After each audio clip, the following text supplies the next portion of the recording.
करारविन्देन पदारविन्दम्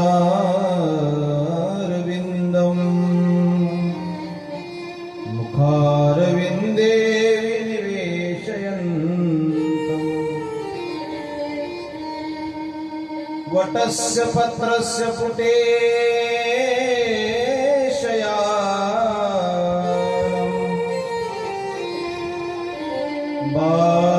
बालमुकुन्दं मनसा स्मरा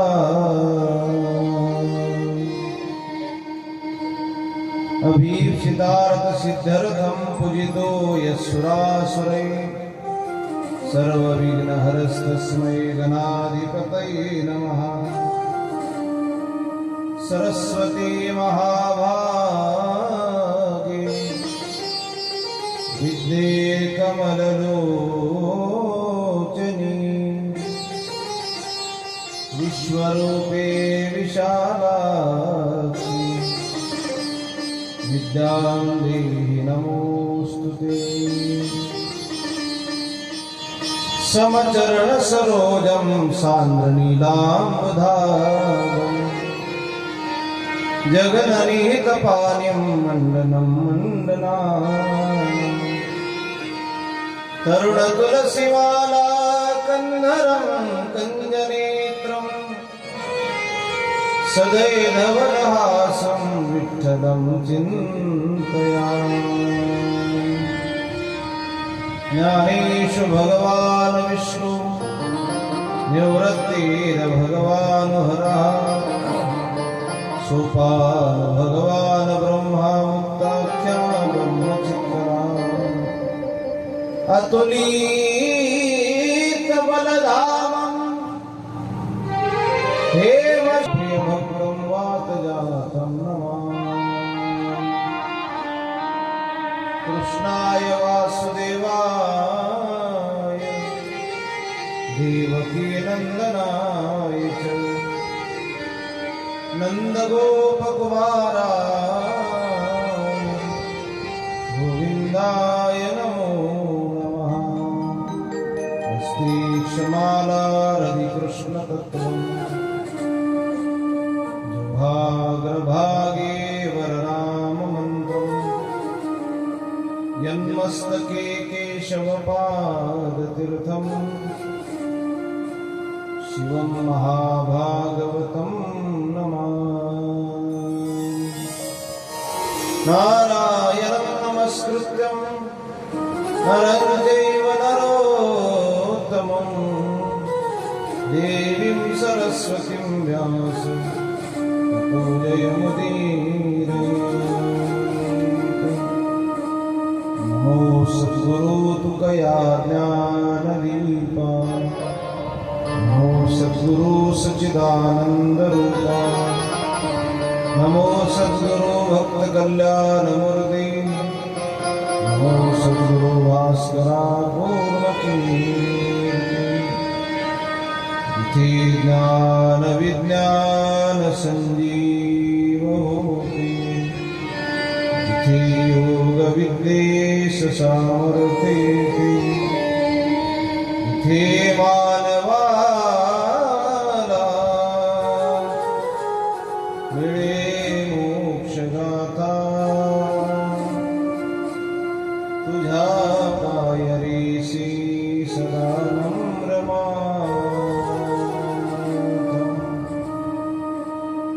सखाराम नित्यस्मरता भोय हरिमय सायुज्यता अनाथा जीवांच्या कैवल्यधामा। नमस्कार माझा सद्गुरु सखाराम।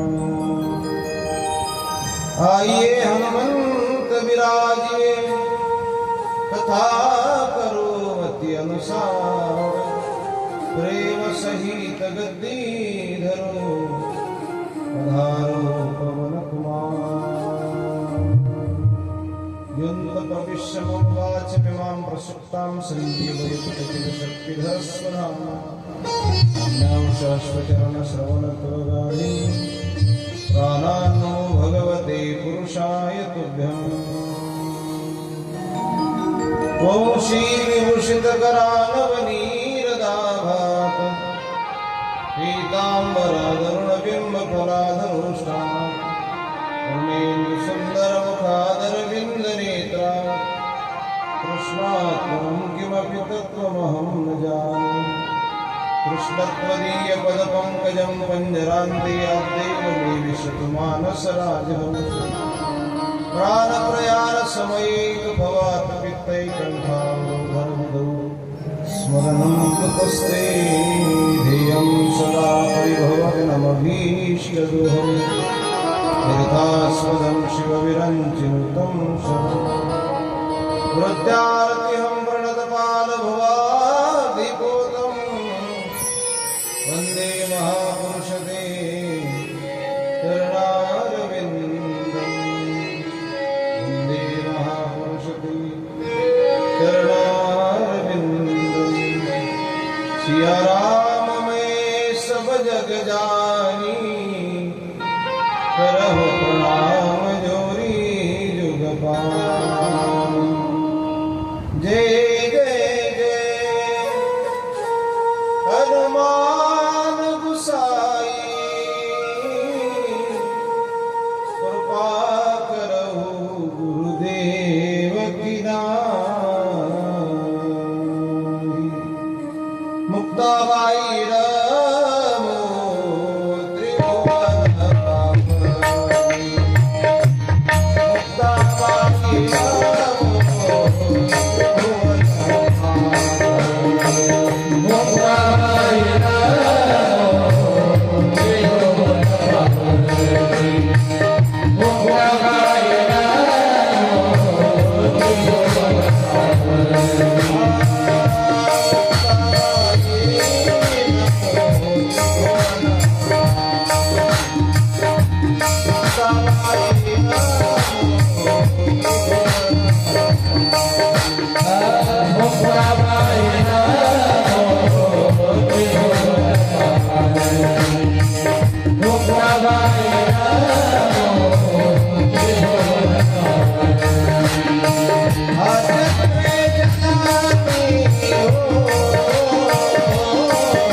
भागवत की कथा सब शास्त्रों का सार। निस दिन श्री शुकदेव जी बातें विधि अनुसार। भक्ति ज्ञान आध्यात्म का करत चले वरने जो हरि ने समय समय अवतार। सच्चिदानंद भगवान पुंडरी गवरदा हरि श्री ज्ञानदेव हरिनाथ भगवान की जय। श्री आदि शक्ति मुक्ता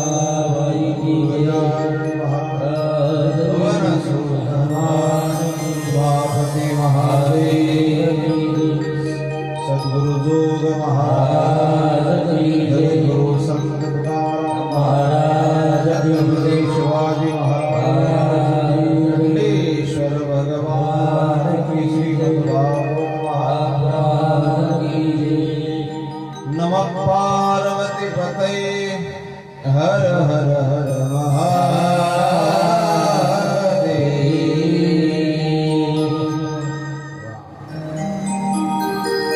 सच्चिदानंद रूपाय विश्वोत्पत्त्यादि हेतवे तापत्रय विनाशाय श्री कृष्णाय वयं नमः।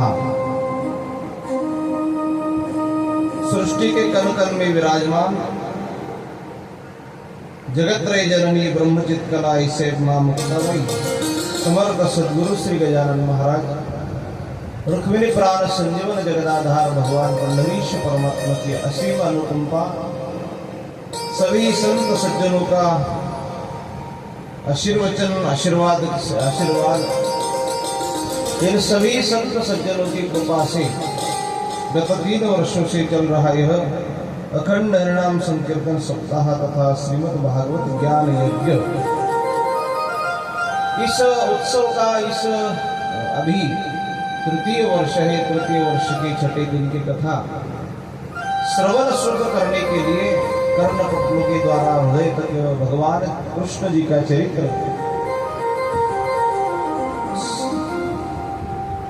श्रवण शुद्ध के माध्यम से उपस्थित प्रभु प्रिय सज्जन तथा गद भक्ति वंदनीय माता सभी के चरणों में व्यासपीठ से प्रथमता साष्टांग प्रणिपात सभी का मंगल अभिवादन सभी का हार्दिक स्वागत। सभी के हृदय में चैतन्य स्वरूप विराजमान परमपिता परमेश्वर के चरणों में पुष्पांजलि अर्पित करते हुए वाक पुष्प यह समर्पित करना है। अभी छठे दिन की कथा चल रही है। अभी एक दिन कथा शेष है और कल शाम इस कथा का विश्राम होगा और परसों के दिन प्रसाद का कीर्तन वारकरी परंपरा से समारोपीय कीर्तन होगा और फिर यह उत्सव की समाप्ति होगी, संगता होगी, समारोह होगा। अभी छठे दिन की कथा है। इस उपलक्ष्य में महाराष्ट्र से आए सभी गुणीजन हमारे जीवन जी महाराज, गोपाल दास जी महाराज, एकनाथ जी महाराज, नारायण जी महाराज है, शुभम जी महाराज, वाल्मीकि जी महाराज और हमारे गोपाल जी महाराज जोशी और हमारे अविनाश जी महाराज, इनके माध्यम से तुम सभी संतों का, तुम सभी भाविक सज्जनों का दर्शन हुआ है। यह सुवर्ण योग प्राप्त हुआ है और यह उत्सव समिति के द्वारा मुझे मिला यह निमंत्रण और निमंत्रण के माध्यम से आपके दर्शन का लाभ मिला। ये हमारा सौभाग्य है, हमारा सद्भाग्य है। राजकुमार भैया है, संजय जी बहुदेव है और उनके सभी साझेदार है, प्रदीप जी देवशंकर, भारत मामा आदि सभी बड़े छोटे सभी आदरणीय वंदनीय पूजनीय सभी के चरण कमलों में, सभी के हृदय से विराजमान परमपिता परमेश्वर के चरणों में यह वाक पुष्प सुमनांजलि समर्पित करने हम यहाँ उपस्थित है। सभी लोग यहाँ उपस्थित है, लेकिन एक आदमी की कमी हमेशा महसूस होगी जो अभी हमारे में नहीं है, हमारी शिंदे जी। जब तक यह कथा चलती रहेगी, जब तक हम वापी में आएंगे, तो जब आएंगे तब तक उनकी याद तो जरूर आएगी।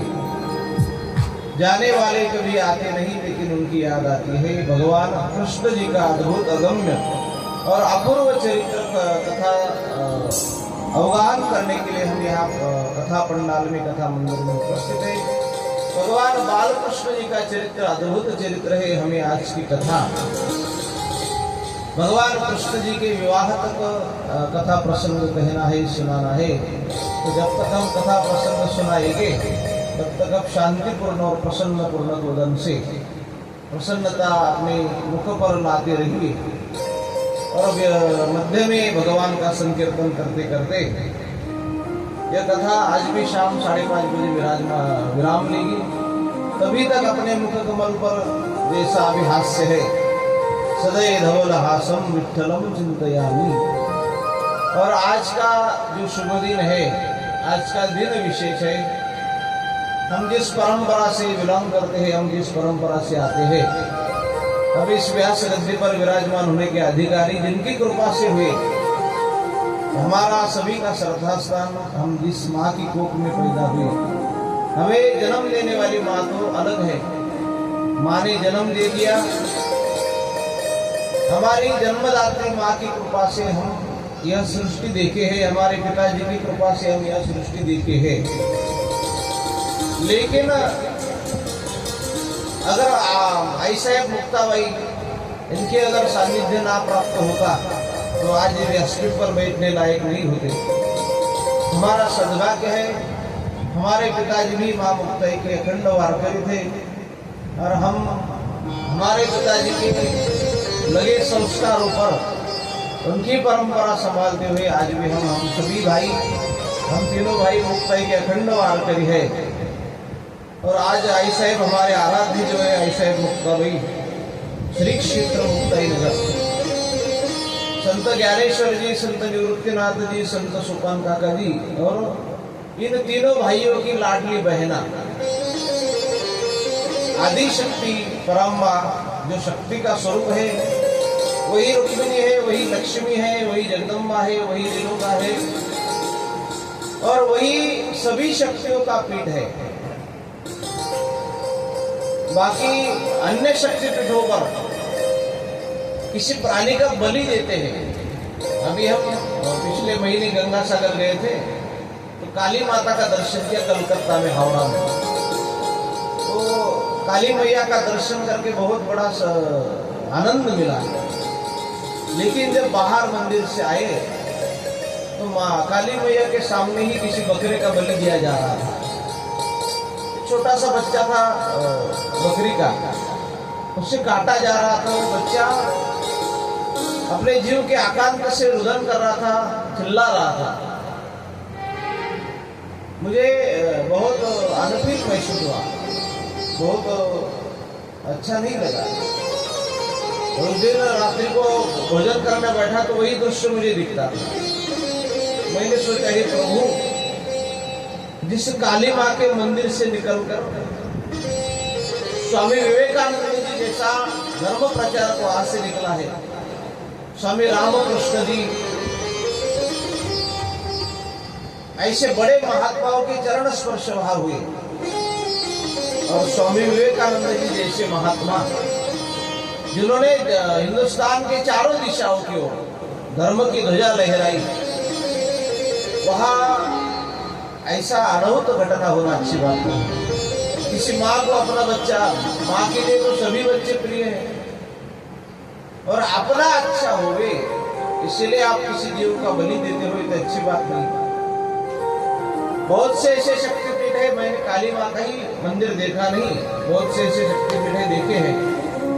नवरात्रि में भी कहीं कहीं यज्ञ होता है, नवमी के दिन तो बड़ी विशाल परंपरा है कई कई लोगों की, वहां बकरे की बलि देते हैं। बकरे की बलि देना अच्छी बात नहीं है, किसी जीव को मारकर खाना, ये तो अपने वाणी की लालसा है, अपने रसना की लालसा है। पुजारी जी को कुछ मिल जाए, ये कुछ अघटित परंपराएं जो चल रही है तो हमें बंद कर देनी चाहिए। अगर किसी माँ के बेटे को आप थप्पड़ लगा दो उसे अच्छा लगेगा? ये सभी तो जीव उसी माँ के बच्चे हैं। तो उस माँ का बच्चा अगर आप उसके सामने ही काटोगे तो उसे अच्छा लगेगा? किसी जीव को मार कर खाना ये अच्छी बात नहीं। ये अगले जन्म में आपका ही शत्रु बनकर पैदा होगा, आपके घर में भी बेटा बनकर पैदा हो सकता है। तो ये अच्छी बात नहीं, ये संस्कारों से विहीन बात है।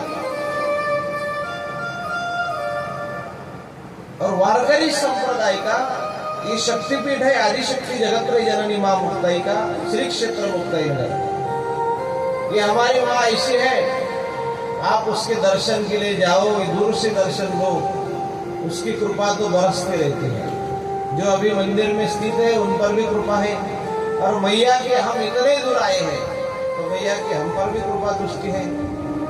कैसे कृपा दृष्टि? हम आपसे बात कर रहे हैं, हमारी वाणी से भगवत नाम चिंतन निकल रहा है और हमारी सांस चल रही है, तो समझ लेना माँ मुक्ताई की कृपा अभी तक बनी है। और आखिरी सांस तक माँ मुक्ताई से सभी संतों के चरणों में प्रार्थना है। कन्हैया के चरणों में, कन्हैया की कथा सुनाते हैं, कन्हैया के चरणों में हमारी प्रार्थना है कि मेरी श्रद्धा मरे तक, आखिरी सांस तक, जीवन के अंतिम क्षण तक मेरी श्रद्धा मुक्ताई के चरणों में ही लगी रहे। मैं किसी भी मंदिर में जाता हूँ, पूजा किसी और की करो लेकिन श्रद्धा किसी एक पर रखो। मैं हर किसी मंदिर में जाता हूँ तो पहला कदम रखता हूँ तो जय मुक्ताई अपने आप निकल जाता है। ये परंपरा है। आज आदिशक्ति जगतत्रय जननी मां मुक्ताई का जलगांव जिले में स्थित है श्री क्षेत्र मुक्ताई नगर। वहाँ आज के ही दिन 728 वर्ष पहले आदिशक्ति जगतत्रय जननी मां मुक्ताई अपना अवतार कार्य समापन होने के बाद, कुछ लोग ऐसे हैं जो जिस काम से आए हैं वह काम पूरा होने के बाद वहां नहीं रुकते। अगर वैसा ही करना अच्छा है। हम अभी कथा के लिए यहाँ आए हैं और कथा कल विराम लेगी, परसों 24 तारीख को यह कार्यक्रम समापन हो जाएगा और दोपहर 12 बजे के बाद यहाँ अन्नदान शुरू होगा और शाम रात्रि को हमें ट्रेन है, रात्रि को हमें निकल जाना चाहिए। साधु चलता भला और गंगा बहती हुई। अगर आज के दिन हम अभी वापी में दिखे तो सभी प्रणाम करेंगे, परसों दिखे तो भी प्रणाम करेंगे, कल दिखे तो भी प्रणाम करेंगे। अगर 25 को सवेरे यहाँ किधर महाराज जी मिल जाए तो कोई प्रणाम करेगा नहीं। अरे प्रोग्राम तो खत्म हो गया, आप कैसे रुके महाराज, कुछ काम था, अभी जाओ, हमें भी हमारा काम धंधा सोचने दो। मुझे तो लगता है ये जो सभी संयोजक मंडल है, ये अभी उनका एक दिन, अगर ये वापी में सभी जीवन व्यस्त जीवन है, अगर खाली घूमना होता तो गांव में नहीं घूमते। ये सभी व्यस्त जीवन है, व्यस्त जीवन में से इतना समय निकालते हैं, अपना सब काम धंधा छोड़कर यह धर्म का कार्य कर रहे हैं। मैं तो व्यासपीठ से उन्हें प्रणाम करता हूँ कि अपना काम धंधा छोड़कर एक दिन अगर काम बंद हो जाए इनका तो कम से कम 2000-5000 का नुकसान होता है। और 8 दिन पहले ये पंडाल हो गया, प्रोग्राम शुरू हो गया, उसके 2 दिन पहले से ये आदमी इस काम में लगे हैं और अभी प्रोग्राम होने के बाद जब तक हिसाब किताब पूरा नहीं होता तब तक ये जो संयोजक मंडल है उन्हें चैन नहीं पड़ता है। तो आप महाराष्ट्र के अन्य प्रांतों से आकर यहाँ अपना धर्म का काम कर रहे हो और आप भी सभी श्रोता उनके संयोजन में आकर उनकी प्रोग्राम की शोभा बढ़ा रहे हो, ये इसके लिए आपको भी बहुत बहुत साधुवाद, बहुत बहुत धन्यवाद। आज के दिन कुछ लोग ऐसे हैं जो अपना काम खत्म होने के बाद अपना यहाँ से निकल जाते हैं। पानी अगर बहता रहे तो वह स्वच्छ रहता है, तो बिगड़ जाता नहीं। अगर वो रुक जाए, नदी का बहता पानी अगर वो रुक जाए, कहीं थोड़ी जगह पर रुक जाए तो उसमें गंदगी आने लगती है। ये अभी गटर का पानी बहता है तो बारिश में बहता है तो अच्छा लगता है, अगर रुक जाए तो वो दुर्गंध आती है उससे। वैसा साधु का कार्य है। साधु संत जो इस जगत में आए हैं तो जगत को योग्य राह दिखाने के लिए आए हैं। वो गुरु का काम करते हैं और गुरु का काम है सभी को योग्य दिशा दर्शन करना। और सभी संतों का अवतार, कुछ गुजरात में संतों है, ये गुजराती ग्रंथ है वैष्णव की वार्ता। तो गुजराती एक संत ने लिखा है, 258 संतों का चरित्र लिखा है। कहीं पर ऐसा वर्णन आता है 288 संतों का वर्णन है, 288 वैष्णवों की वार्ता। इतने संत भारत में हुए हैं, भारत तो संतों की भूमि है। चंदन है इस देश की माटी, तपोभूमि हर ग्राम है। देवी स्वरूपा हर एक बाला, बच्चा बच्चा राम है, बच्चा बच्चा राम है। ऐसे संत महाराष्ट्र में बहुत हुए और महाराष्ट्र के सभी संत जिन्हें माँ कहते थे, ऐसी एक लाडली, उम्र में सबसे छोटी लेकिन अधिकार में सबसे बड़ी, जिन्होंने वारकरी परंपरा का बहुत बड़ा विधान किया है। वारकरी कीर्तन परंपरा, ये कीर्तन परंपरा जिनसे शुरू हुई है, श्री संत नामदेव जी महाराज, जिनके हाथों से भगवान दूध पीते थे। ऐसे संत नामदेव जी महाराज कीर्तन परंपरा के मुख्य आचार्य, उनकी भी जो गुरु थी, उनके गुरु और उनके गुरु की गुरु, आदिशक्ति मुक्ता हो। नामदेव जी के गुरु विश्वबा खीचर, और विश्वबा खीचर की गुरु हमारी आदिशक्ति मां मुक्ता है। और इनका कार्य समापन्न हुआ तो सभी संत ज्ञानदेव समाधिस्थ हो गए, सोपानदेव समाधिस्थ हो गए, और फिर सभी संतों को लेकर मां मुक्ता के साथ सभी संत नामदेव जी, सुखोबा, संत सावता महाराज, गुरुबा काका, ये सभी महाराष्ट्र के संत मंडली आलंदी क्षेत्र से निकलकर तीर्थ यात्रा करते करते करते महाराष्ट्र में आए। महाराष्ट्र और मध्य प्रदेश के बॉर्डर पर विदर्भ, कान्हदेश, महाराष्ट्र और विदर्भ, महाराष्ट्र और मध्य प्रदेश की बाउंड्री पर स्थित आदिलाबाद शहर था। उसका पहला नाम था महतनगर। महतनगर के बाद उस आदिल शाह ने उस पर आक्रमण किया तो आदिलाबाद हुआ। आदिलाबाद के बाद उसका नाम हुआ इदलाबाद, और इदलाबाद के बाद वहाँ के एक मंत्री हुए थे, तो उन्होंने बहुत प्रयास किया और माँ मुक्ताई के नाम पर उस नगर का नाम हुआ मुक्ताई नगर। और वहाँ पर सभी संतों के मध्य में आज ही के दिन दोपहर को, अरे हाँ, सच्चिदानंद भगवान आज ही के दिन हमारी आयशा मुक्ताबाई तापी के किनारे पर, तापी जो बहती है गुजरात में, सूरत में, समंदर में आती है, तापी मैया, नर्मदा मैया, ये अरबी समुद्र में ही आती है।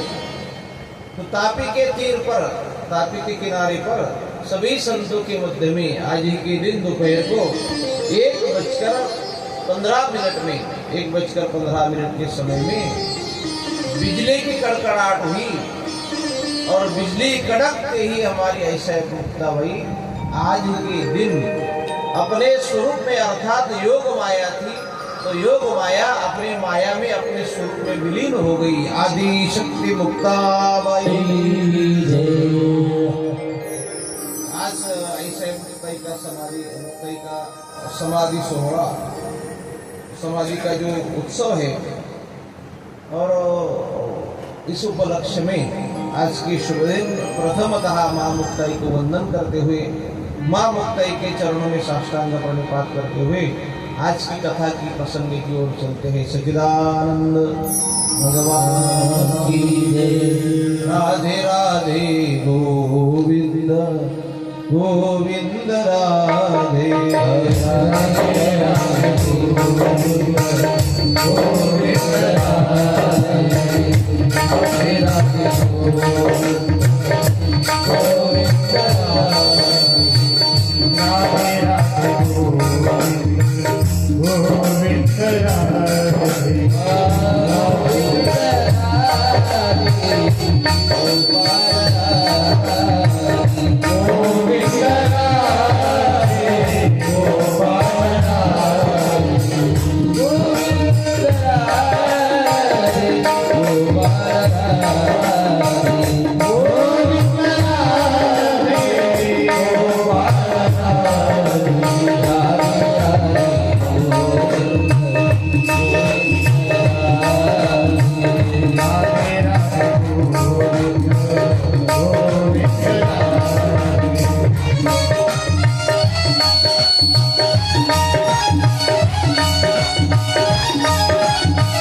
सूर्यो राज्ञा च वैवंशानां चरितं परमाद्भुतम् अवतारी दूरऋषि भगवान् कृतवानयानि विश्वात्मा दानिनो वद विस्तारत।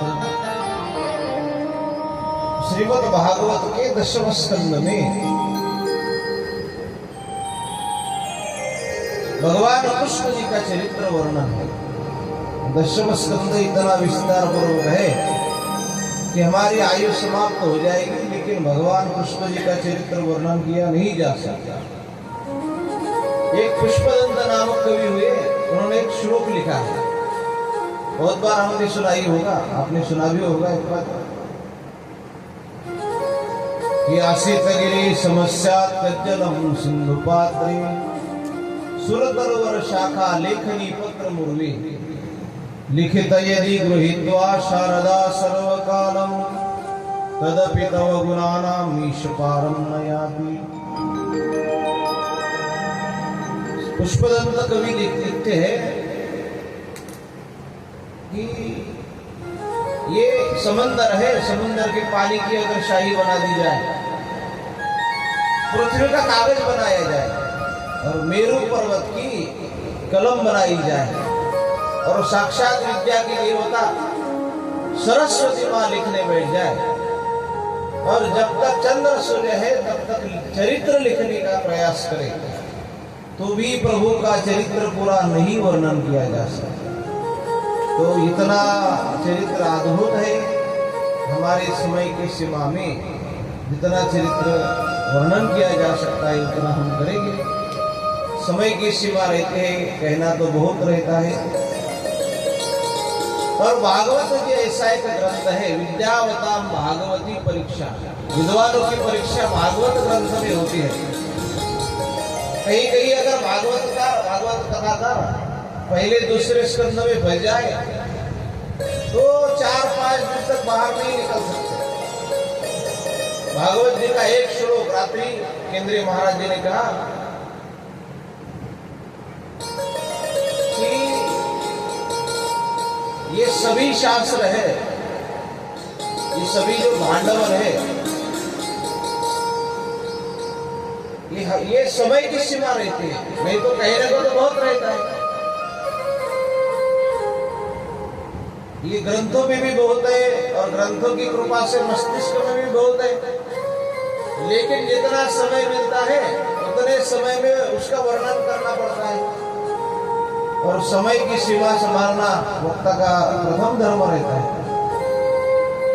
श्री सुखदेव महामुनि परीक्षित जी को भागवत जी की कथा सुनाते हैं। देखो परीक्षित,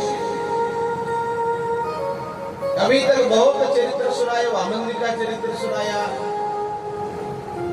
परशुराम जी का चरित्र सुनाया, राम जी का चरित्र सुनाया, नृसिंह जी का चरित्र सुनाया, वराह चरित्र सुनाया, वराह भगवान का चरित्र सुनाया।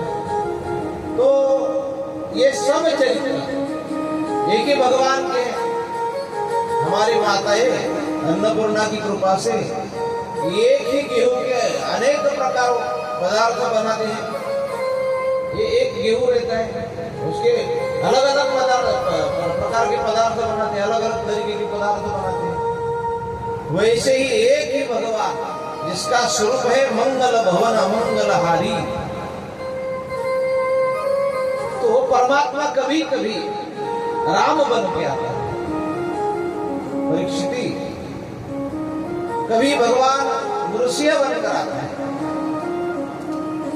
कभी भगवान वामन बनकर आते हैं, बलि की जो पूजा भी है वो स्वीकार करते हैं। कभी समुद्र मंथन में देवताओं की सहायता के लिए पूर्व अवतार धारण करते हैं। महाराज परीक्षित की आंखों से आंसू आने लगे, बोले गुरुदेव ये सभी चरित्र तो मन भावन है ही, लेकिन मेरा जो वंश है पांडवों का, उस वंश का जिसने संरक्षण किया, मैं तो छोटा था लेकिन मेरी माँ ने बताया कि मेरी परदादी थी द्रौपदी, उसे कौरवों ने भरी सभा में खींच कर लाया था उसका चीरहरण कर दिया मेरे दादी का। ये साध्वी थी मेरी दादी, पतिव्रता नारी थी। बड़े बड़े लोग वहाँ सभा में बैठे थे, विश्वजी, कृपाचार्य जी, द्रोणाचार्य जी। उसी सभा के मध्य में एक अबला नारी खींचते हुए दुर्योधन ने लाई, दुशासन ने लाई और उसका चीरहरण कर दिया। इतने बड़े बड़े मनीषी लोग थे, उन्होंने कुछ बात नहीं की। लेकिन जब सभी मार्ग खत्म हो गए, ऐसा प्रसंग आता है कभी कभी जीवन में, किसी भी दिशा की ओर मुख करो, कोई सहारा नहीं देता। लेकिन जब सभी सहारा खत्म हो जाता है, सभी आशाएं खत्म हो जाती है, किसी के ओर से आशा नहीं रहती, तो एक ही ठिकाना रहता है जिसे सारी दुनिया ठुकराती है, उसे भगवान अपनाते हैं। हरि शरणम। जब भगवान सभी रास्ते बंद हो जाते हैं तो एक ही रास्ता रहता है, वो रास्ता है हरि की शरण का।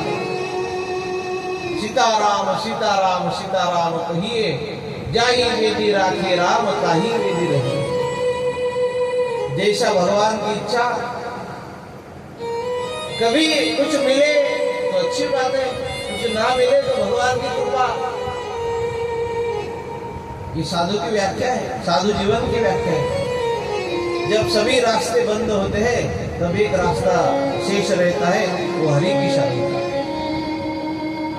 कभी कभी ऐसा प्रसंग आता है जो गुरुदेव, मेरी परदादी द्रौपदी जी को भी ऐसा ही प्रसंग आया, तो उन्होंने भगवान की प्रार्थना की कि हे प्रभु, हे कृष्ण द्वारिकावासी, देव देव जगतपति। द्रौपदी जी ने प्रार्थना की कि कृष्णाय वासुदेवाय हरे परमात्मने प्रणत क्लेश नाशाय गोविंदाय नमो नमः। प्रार्थना की द्रौपदी जी ने। तभी भगवान वस्त्र का रूप लेकर वहां आए और मेरी दादी की जो इज्जत जाने वाली थी वो बचा दी। कौरव हमेशा मेरे पूरे कुल को विनाश नष्ट करने वाले थे, वहीं पर लगे रहते थे। तो फिर भी मेरे प्रभु ने, जिस कन्हैया जी ने, जिस कृष्ण जी ने मेरे परिवार को संभाला, मेरे परिवार को बड़े बड़े संकटों से दूर किया। जहाँ प्रभु होते हैं वहाँ को, जहाँ कृष्ण है वहाँ कोई प्रश्न नहीं रहता। तो ऐसे अद्भुत परमात्मा का चरित्र जिन्होंने मेरे कुल पर बहुत उपकार किए हैं। मैं भी जब माँ के पेट में था तो अश्वत्थामा ने ब्रह्मास्त्र छोड़ दिया, तो ब्रह्मास्त्र की दाहकता मेरी माँ को भी जला दी थी। तभी भगवान ने अंगूठी जैसा रूप धारण किया और जिन्होंने मुझे माँ के गर्भ में संभाला, वहां बचाया, उनका चरित्र बताइए। सुखदेव भी नेत्र सजन होकर कथा सुनाते रहे। राजन, अरे मैं तो आपकी परीक्षा ले रहा था, आप सच्ची कथा सुनने के अधिकारी। कृष्ण कथा सुनने में आपकी कितनी रुचि है। वक्ता, श्रोताओं की कभी कभी परीक्षा लेना चाहिए वक्ता ने। ये श्रोते किस क्वालिटी के हैं, इनको क्या लगता है। ये विनोद चाहते हैं और मुझे 3 साल से ऐसे श्रोता मिल गए यहाँ पर। अगर कथा कहते इधर उधर का एक आध विषय आ जाए तो उनका चेहरा बिगड़ जाता है। कथा तो कथा ही चलनी चाहिए। और मुझे लगता है इस ग्रंथ में अद्भुत चरित्र परमात्मा का है। इसका अगर बोलते बोलते इंसान मर जाए, कथाकार मर जाएगा कथा सुनाते, लेकिन ग्रंथ समाप्त नहीं होगा। और ग्रंथ में ही इतना है तो इधर उधर की बातें क्या कहना कथा। लेकिन कभी कभी श्रोताओं को, ये अभी अगले महीने में ये अभी आम का सीजन चलेगा, तो आम का सीजन चलेगा तो अभी पका हुआ आम भी आ रहा है। हमारे आज तो पूरा सुबह से आम का ही दिन निकला था, नहीं गोपाल जी, सुबह से आम का ही दिन निकला। अभी शाम आम पर ही होगी क्या पता। इतने आम खाने से तो आमदार होना अच्छा है।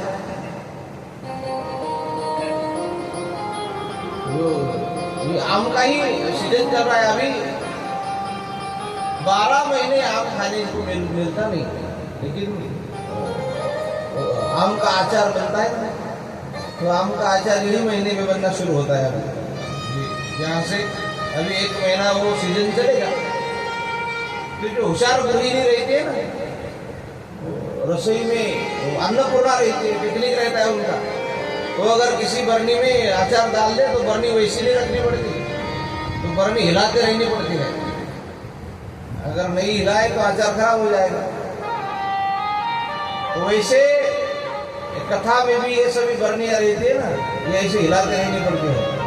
अगर नहीं हिलाया तो फिर अचार खराब हो जाएगा। ये इसीलिए थोड़ा पर व्यंगात्मक कुछ ना कुछ बातें होती रहती कथा। राजन देखो, भगवान कृष्णचंद्र वंश में उत्पन्न हुए। नारायण के पुत्र हुए ब्रह्मा, ब्रह्मा के पुत्र अत्रि, अत्रि के चंद्रमा, चंद्रमा का बुध, बुध का पुरुरवा, पुरुरवा का गाधी, विश्वामित्र, जमदाग्नि, परशुराम, नहुष, नहुष पुत्र ययाति, यति सयाति, आयाति, नियति, ऊति, और ययाति के वंश में शुक्राचार्य पुत्र देवयानी शर्मिष्ठा, और देवयानी के पुत्र हुए यदु और दुर्वसु, और उनके ही वंश में देववीड नामक एक राजा हुआ। उनके पुत्र थे शूरसेन, और शूरसेन के पुत्र थे वसुदेव। वसुदेव शूरसेन के ही एक भाई थे अर्जन्य पर्जन्य, और अर्जन्य पर्जन्य के वंश में नंद बाबा का जन्म हुआ। और नंद बाबा भी यदुकुल के थे, लेकिन गाय चराते थे, इसलिए उन्हें ग्वाला कहते थे। और यही वंश में वसुदेव जी का ही जन्म हुआ।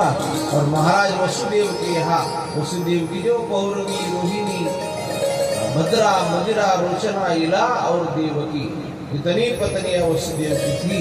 और इन सभी पत्नियों में रोहिणी और देवकी, इन 2 महारानियों के पुत्र हुए भगवान कृष्ण और बलदाऊ। और रोहिणी की एक कन्या थी, उनका नाम था सुभद्रा, ही दाऊ भैया की बहन थी, जो भगवान कृष्ण ने उसे भगा कर अर्जुन को दे दिया था। तो सन्यासी हो निदान, सन्यासी हो निजनी, चोरों नेली माझी भगिनी। भगवान ने खुद की बहन कैसे भगा कर ले जाना है, उसकी आइडिया अर्जुन को दे दी थी। तुम दाढ़ी वगैरह लगा कर लाओ और मेरी बहन को भगा कर ले जाओ। ये नहीं तो ये दाऊ भैया दुर्योधन के गुरुदेव है, ये दुर्योधन को दे देंगे, सब मसला बिगड़ जाएगा। इसी वंश में ये वंश पुरु नामक राजा था। पूर्व वंश में दुष्यंत महाराज हुए, भरत हुए, रंतिदेव हुए, और रंतिदेव के वंश में आगे चलकर यह कौरव और पांडव, ये 2 वंश का विस्तार है। कौरव और पांडव भी चंद्रवंश में ही है। इस वंश में भगवान कृष्ण का प्रागट्य हुआ। तो भगवान कृष्ण का प्रागट्य हुआ, सुखदेव स्वामी कहते प्रथमतः भगवान कृष्ण जी का स्वरूप अगर जानना चाहते हो तो कृष्ण जी का स्वरूप मूलतः निर्गुण है। जो गुण रहित सगुण सोई कैसे, हिमलक विरग उपल नहीं जैसे। निर्गुण और सगुण, कुछ लोग निर्गुण की उपासना करते हैं, कुछ लोग सगुण की उपासना करते हैं। जो आंखें से दिखता है, हाथों से महसूस होता है। अब आप भगवान की मूर्ति देखते हो, अभी लाला यहाँ पर है हमारे ठाकुर जी, तो मूर्ति में जो दिखता है वह सगुण साकार स्वरूप है। और नेत्रों का देखना बंद होता है जहाँ, वही से जिसकी सीमा शुरू होती है वो निर्गुण स्वरूप है भगवान का। ये निर्गुण और सगुण कोई उसमें भेद नहीं, सगुण निर्गुण कछु नहीं भेदा। परमात्मा का स्वरूप है निर्गुण। प्रथमतः परमात्मा निर्गुण है, जिसे कोई आकार नहीं, जिसे कोई रंग नहीं, रूप नहीं, रंग नहीं, रूप नहीं, नहीं बदलता, रंग नहीं, रूप नहीं, नहीं बदलता, रंग नहीं, रूप नहीं,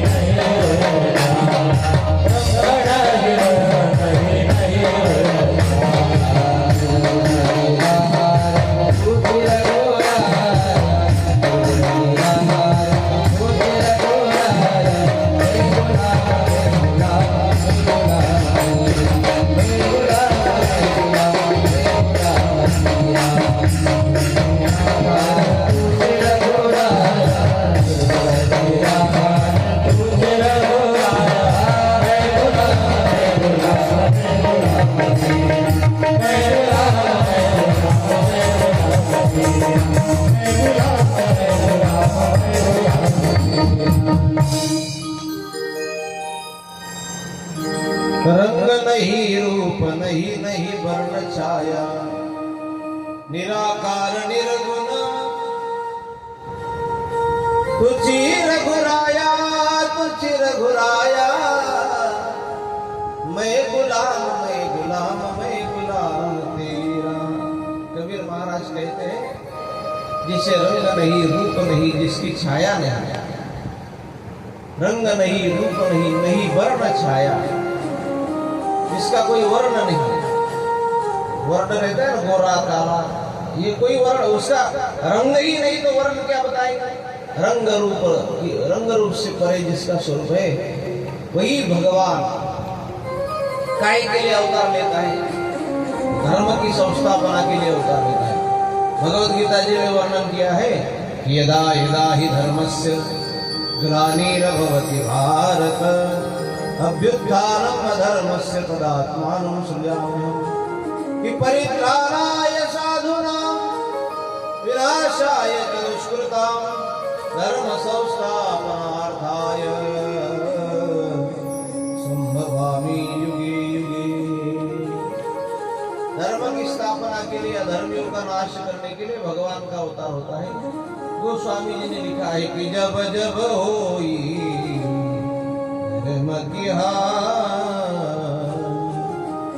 बाड़े हुआ असुर अभिमानी, जब जब होई धर्म की तब तब प्रभु धरी विविध शरीरा रही कृपा निधि सज्जन पीरा, जब जब होई धर्म की बाड़े उखल बहु चोर ज्वारा।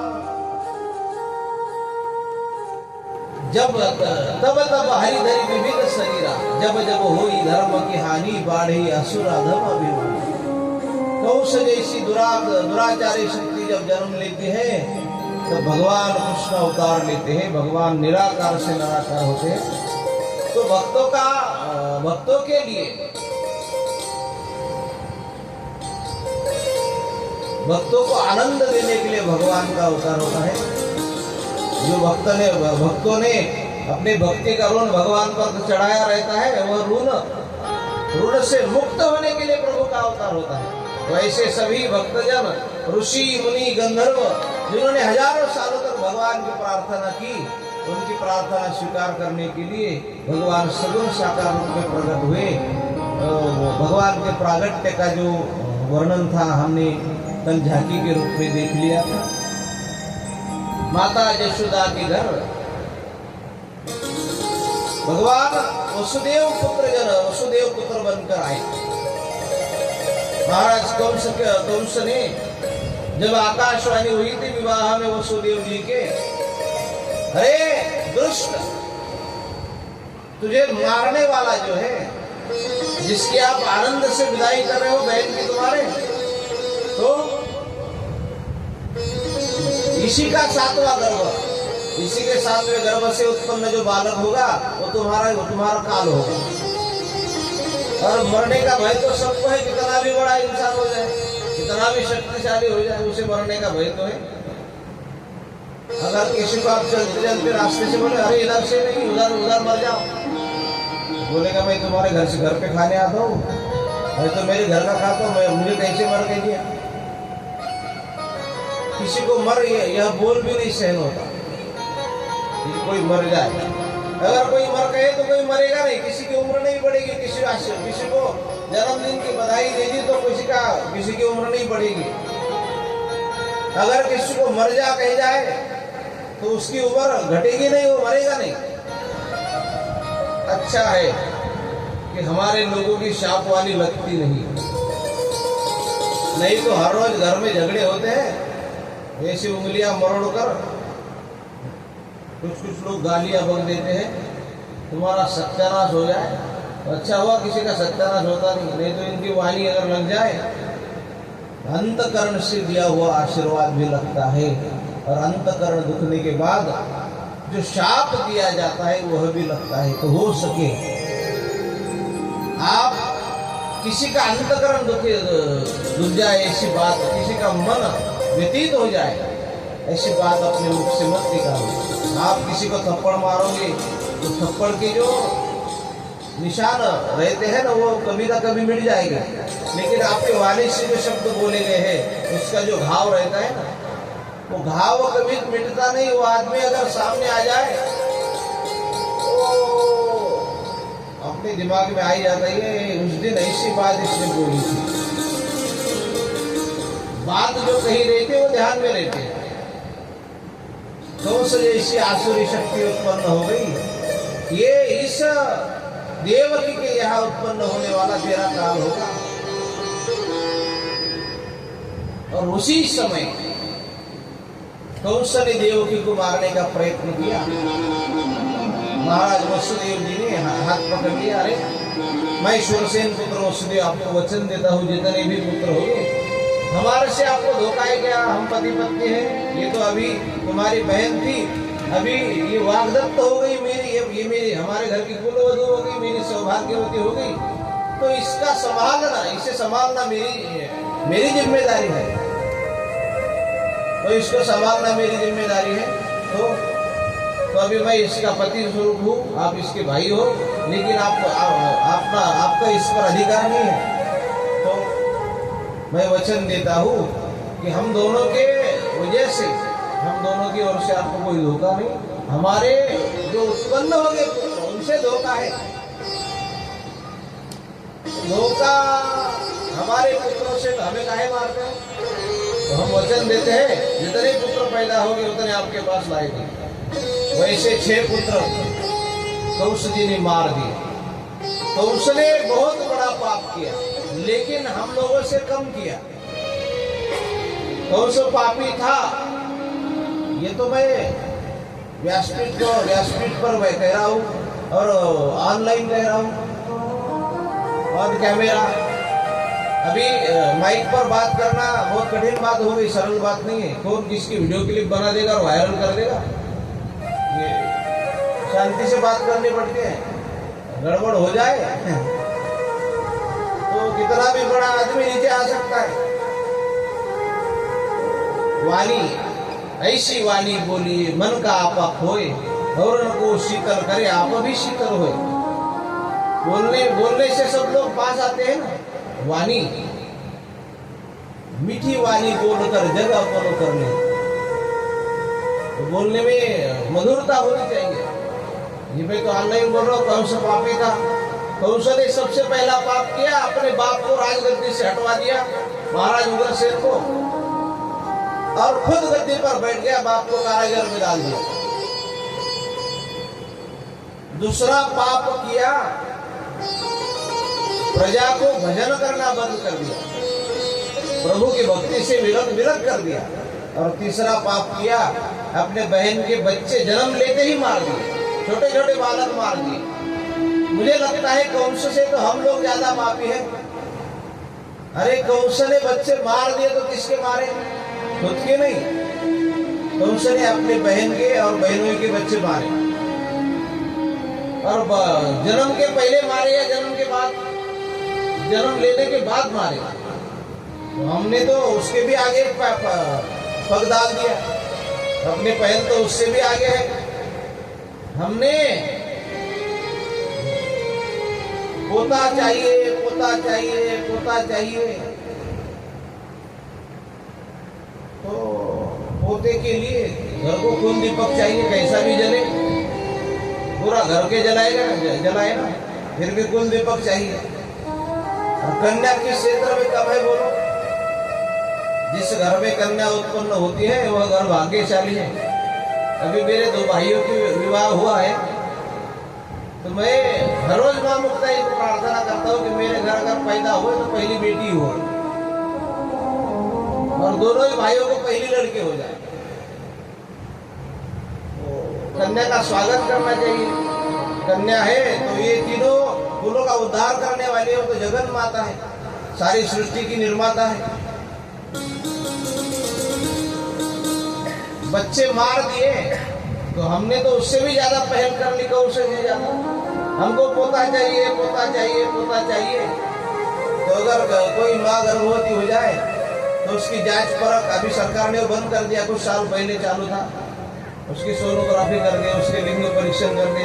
अरे बेटी का गर्भ है निकाल दो, और बेटा है तो रखो।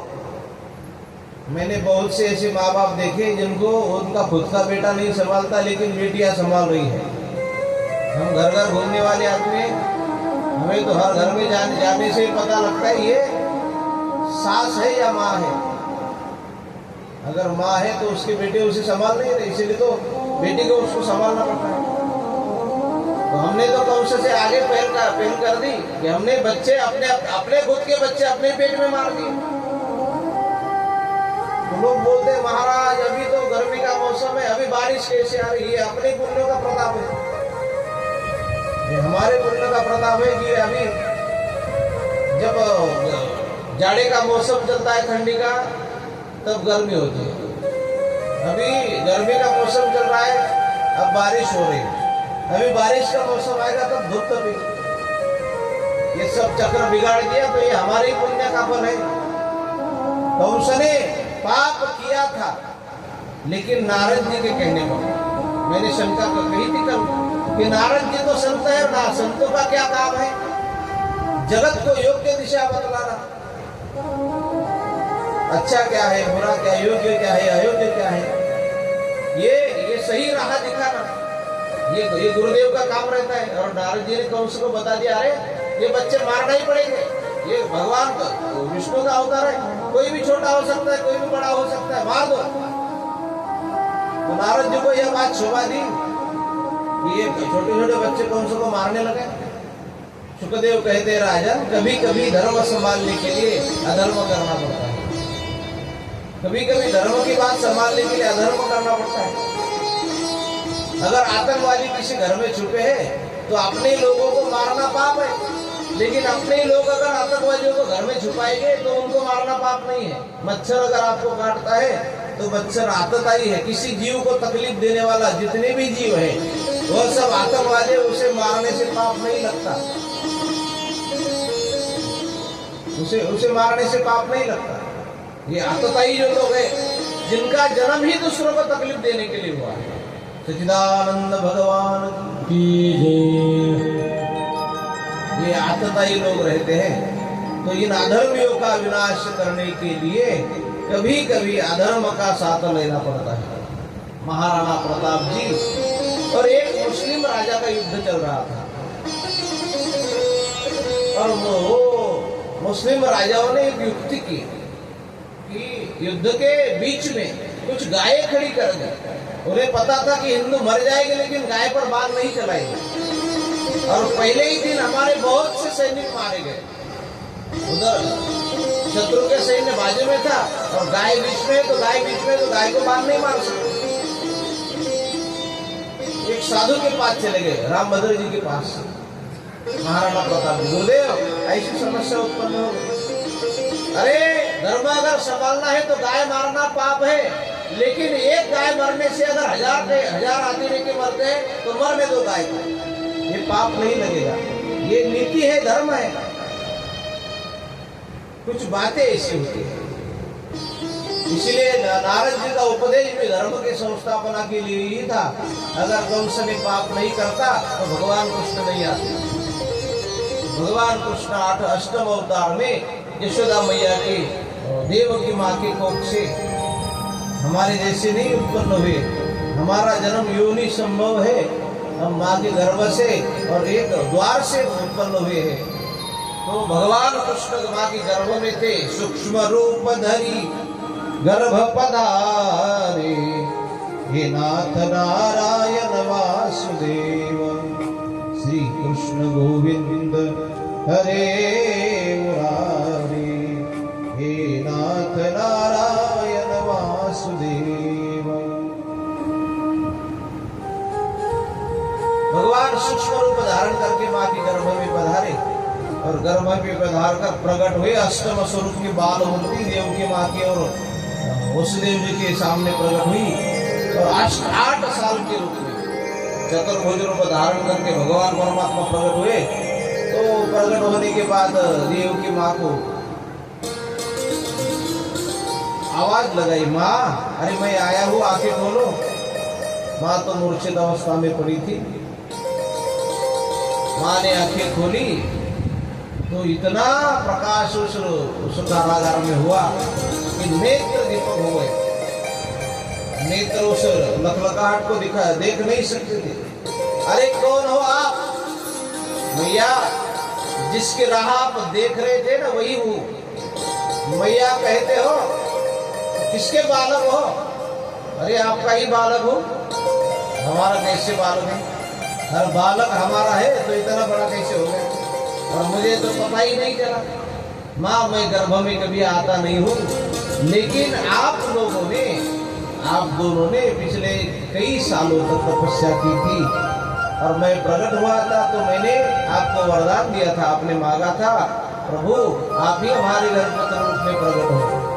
तो मैंने 3 बार तथास्तु कहा था, तो मैं 2 बार आपके घर आया हूँ। एक बार वामन बन के आया हूँ, एक बार कृष्ण गर्भ बन के आया हूँ और अब तीसरी बार कृष्ण बनकर आया हूँ। तो 3 बार क्यों आए प्रभु? मैंने बोला था, आपने बोला था तुम्हारे जैसा पुत्र होवे, तो मैं 3 बार आया हूँ। मैं मेरे जैसा हुआ कि नहीं देखने के लिए अभी तीसरी बार आपके घर आया हूँ। देव की माँ ने कहा अरे इतना बड़ा हुआ तो कौन कहेगा ये देवकी का पुत्र है? मैया अरे मैं अगर छोटा हो जाऊं तो कुछ बातें आपको बताना है, वो बता नहीं सकता। क्या बातें बताने को? तो अभी देखो मैं, ये मामा आपको बहुत तकलीफ देता है। बोले हाँ तकलीफ देता है, लेकिन मामा के मरने का समय अभी नहीं आएगा। अभी 11 वर्ष 5 महीने तक मैं किसी भक्तों का, बहुत से भक्त मेरे याद करते हैं, उनको आनंद देने के लिए मैं आया हूँ। और फिर बाद में कंस मामा का हाथ देखूंगा, तब तक कंस मामा आपको हाथ नहीं लगाएगा,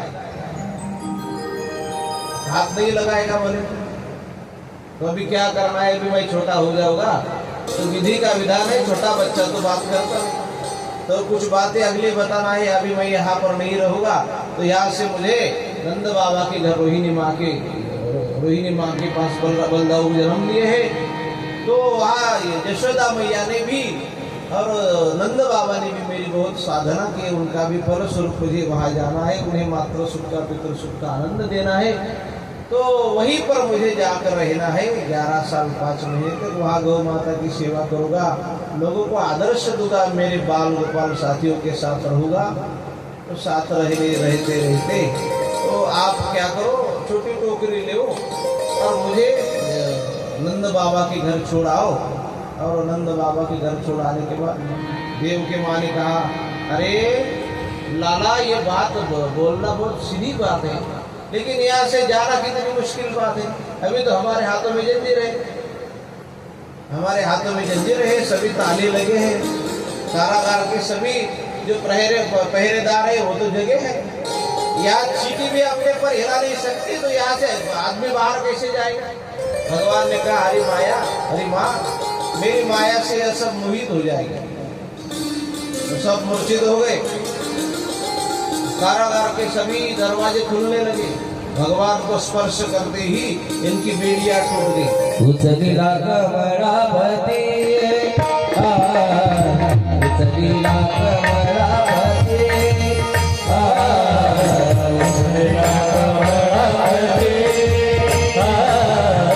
उचलीला कमलापति।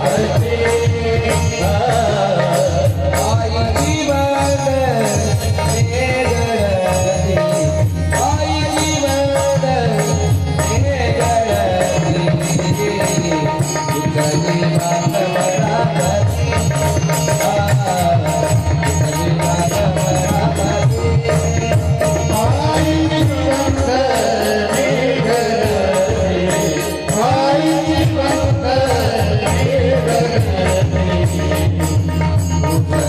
Hare